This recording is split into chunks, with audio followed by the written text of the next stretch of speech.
Understand how to delay code execution using a timer. The text on the page changes from blank to I love you exactly 3 seconds after the page loads. Let's see how we can achieve this together in our code. So this is my boilerplate code, and we're going to go ahead and make the example that we just saw in the demo. Now, I have some commented out steps that I have included inside the script part of this boilerplate code. As you can see, in my HTML section, I actually don't have much other than the lesson title, which corresponds to what you can see here, and a simple text that says it is an async operation used to delay code execution without freezing the browser.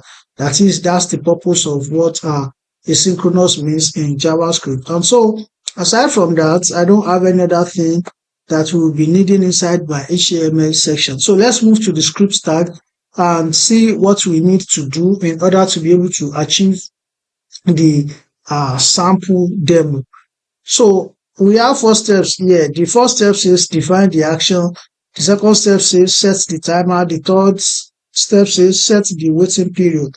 And finally, we have set the execution of the action. That is to call that function and invoke it in order to make our code run.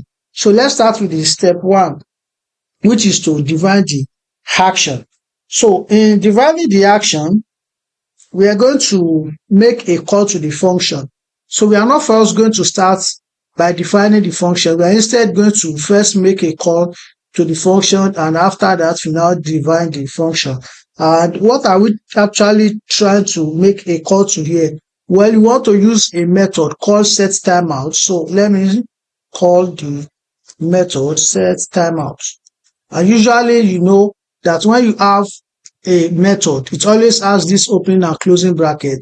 Then whatever thing you want to do, you can then do inside it. So in our case, we just want to use it to call a function, and the function is going to have a name of my function. So I will pass in the name, my function, and I want to pass one more thing. And what I want to pass is what we want to use in demonstrating how timeout works in displaying text. So I will set a milliseconds here for the number of milliseconds I want my function to wait before it will run and trigger the action that I want it to perform. So let me give it a 3000 milliseconds. This way. Now I have defined the action, I have set the timer, and I have set the waiting period and then the timer. That is the function that I want my code to call, that I want to be triggered after 3 seconds. Now, SetTimeout itself is just like a digital kitchen timer. So what we are basically doing here is that we are telling JavaScript to wait for a specific amount of time before performing a task. So after that time that we instructed it to wait for, once that time reaches, the JavaScript will go ahead and trigger our function in order to perform the action that is set to hit. So we just said JavaScript should start a 3-second countdown. So this 3-second countdown is like a digital kitchen timer. So once it clocks, the JavaScript will go ahead and fire the action that is attached to it. So I'll now go ahead and make the function. We already know the name, as we can see it inside the SetTimeout method, my function.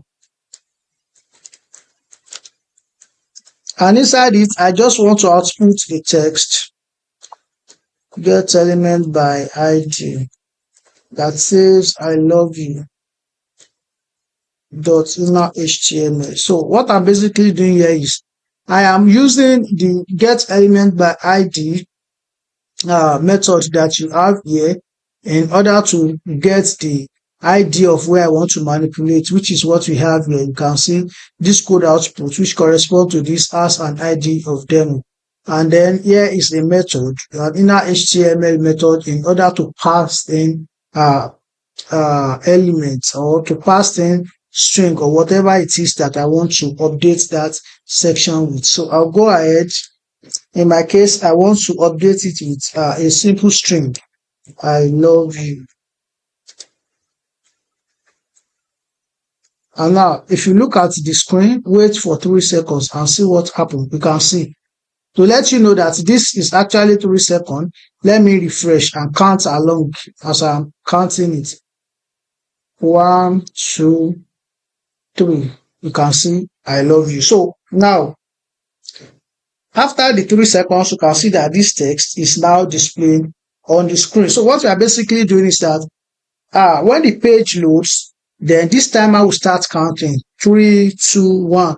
And once that 3 seconds lapses, then JavaScript will trigger the function, which will in turn update the text that you can see on the screen. Now, one benefit of this async method or this async timeout using the SetTimeout method is that it doesn't make your browser freeze while waiting. And that is simply because the timer runs in the background. Now, one thing about what you have just done as a beginner is that there's a mistake that you can easily make, and that mistake is this: try to call the function directly here. If you do something like this will not wait for 3 seconds. Even if I refresh, you see, it will immediately give you the output because the function will run immediately. In order to make the function respect the time that is set alongside it, you must pass the name without parentheses so that JavaScript can call it later. So if you pass it without parentheses, that is when it will honor this 3000 milliseconds, and then it will now make it to just run later. So think of this example as when you make an order for a food from a restaurant or from a food vendor.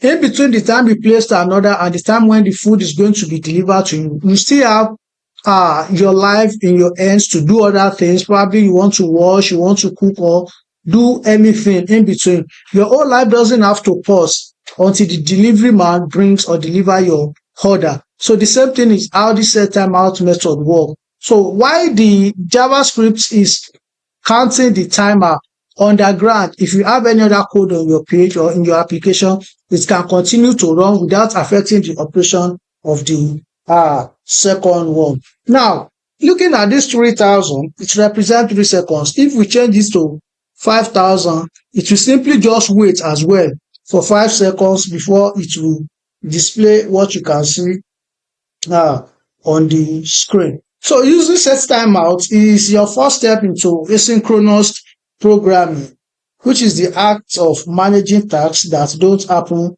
instantly.